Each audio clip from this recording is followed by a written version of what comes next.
మీ పిల్లలు ఇంటర్మీడియట్ మరియు ఎంసెట్ చదువుతూ సబ్జెక్ట్స్లో కన్ఫ్యూజ్ అవుతున్నారా? కాన్ఫిడెన్స్ లెవెల్ తక్కువగా ఉందా?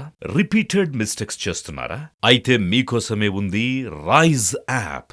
1 lakh question bank, performance analysis, online classes by experts, ఇంకా మరెన్నో ఫీచర్స్ తో మీ ముందుకొచ్చింది రైజ్.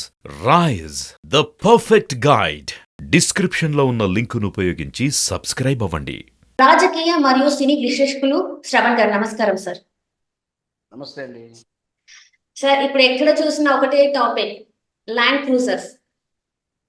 గత 2-3 రోజుల నుంచి ఇదే టాపిక్. ఎందుకంటే రేవంత్ రెడ్డి గారు ఒక సభ వేదిక మీద తను చెప్పడం జరిగింది, ఇలా జరిగింది, 100 కోట్లకు పైబడి ల్యాండ్ క్రూజర్స్ అయితే కొన్నారు అని చెప్పేసి, ఒక దగ్గర దాచిపెట్టడం జరిగింది అని చెప్పేసి అయితే తను మాట్లాడడం జరిగింది మన ముఖ్యమంత్రి గారు.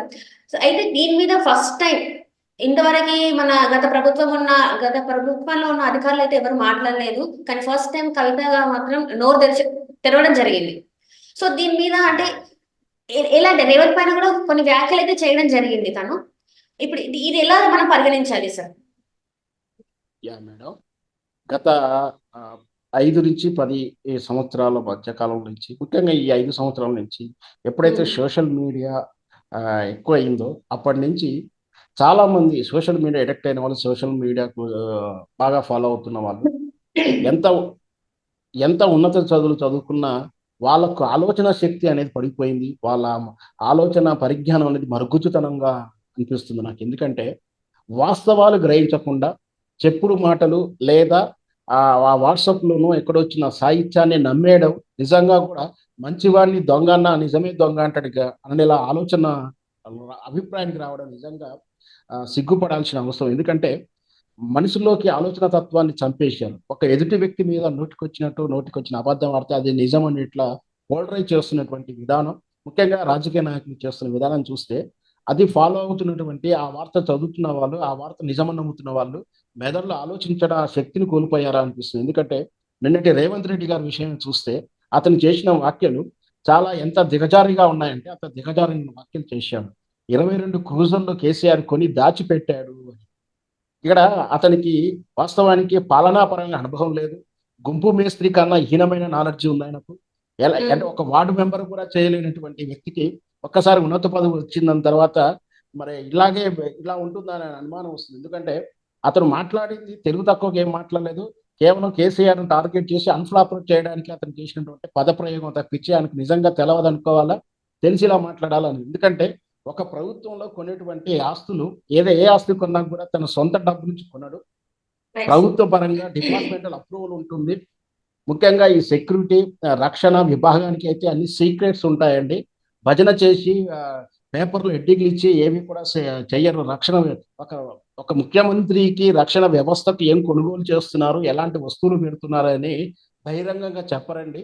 అది సీక్రెట్ గా ఉంటుంది. అంటే ఇక్కడ కేసీఆర్ కావాల్సినటువంటి వాహనాలు లేదా ఒక ముఖ్యమంత్రికి కావాల్సిన వాహనాలు ఎన్ని కొనాలి, ఎలా మేనేజ్ చేయాలి, ఏం అవసరం ఉంటుంది అనేది సెక్యూరిటీ విభాగం చూసుకుంటుంది.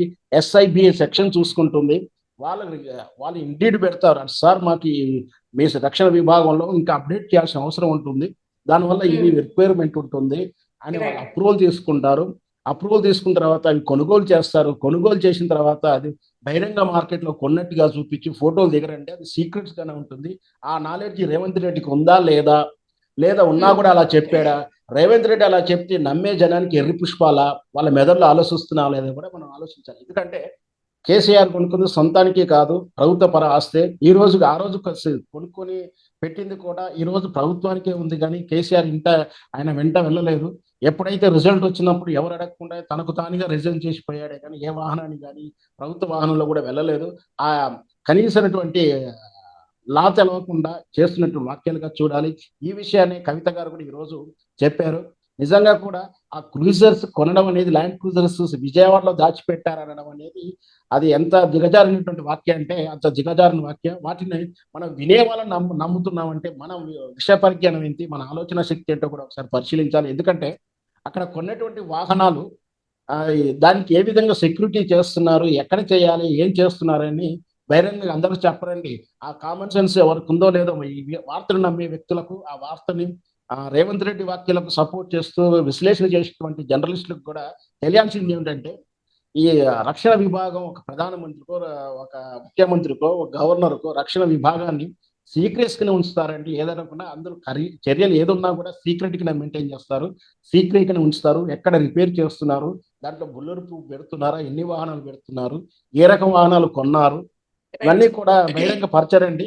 ఆ ఈ మాత్రం కామన్ సెన్స్ ఉన్నా కూడా ఈ విషయాలు తెలుస్తాయి. అయినా కూడా ప్రజలు ఇంకా విశ్వసిస్తున్నారు అంటే వాళ్ళ ఆలోచన తత్వాలు లెవెల్స్ తగ్గిపోయాయి.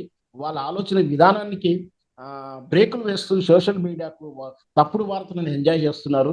ముఖ్యంగా రేవంత్ రెడ్డి గారు అలా మాట్లాడేటట్టు ఖచ్చితంగా పొలిటికల్ మైలేజ్ కోసమే మాట్లాడారు కానీ ప్రభుత్వాన్ని కించపరుస్తున్నట్టుగా మాట్లాడినట్టుగా మనం చూడండి. అది కేసీఆర్ని కించపరుస్తున్నట్టుగా మాట్లాడినట్టయితే కాదు. Right sir. అంటే ఇప్పుడు ఏదైతే కొన్నారో 100 కోట్లు పెట్టి కొన్నారని చెప్పేసి రేవంత్ రెడ్డి గారు అయితే వ్యాఖ్యానించారు కదా సార్. అంటే ఆ 100 కోట్లు ప్రజల సొమ్ము అని చెప్పేసి చెప్పడం జరిగింది. సో అంటే మన ప్రజాధనం, ప్రభుత్వ ధనం, ఖజానాలో డబ్బులు లేనప్పుడు 100 కోట్లు పెట్టి తీసుకోవాల్సిన అవసరం ఏముందని చెప్పేసి కూడా వార్తలు అయితే జరుగుతున్నాయి. ఆయన దాని మీద కూడా అనేక రకమైన సార్లు కూడా చాలా మంది డిబేట్లు పెడుతున్నారు. మీరు చూస్తున్నట్టయితే చాలా డిబేట్స్ దీని మీదనే జరిగినాయి. సో దీని మీద మీరు అంటే ఎలా తీసుకోవాలి సార్?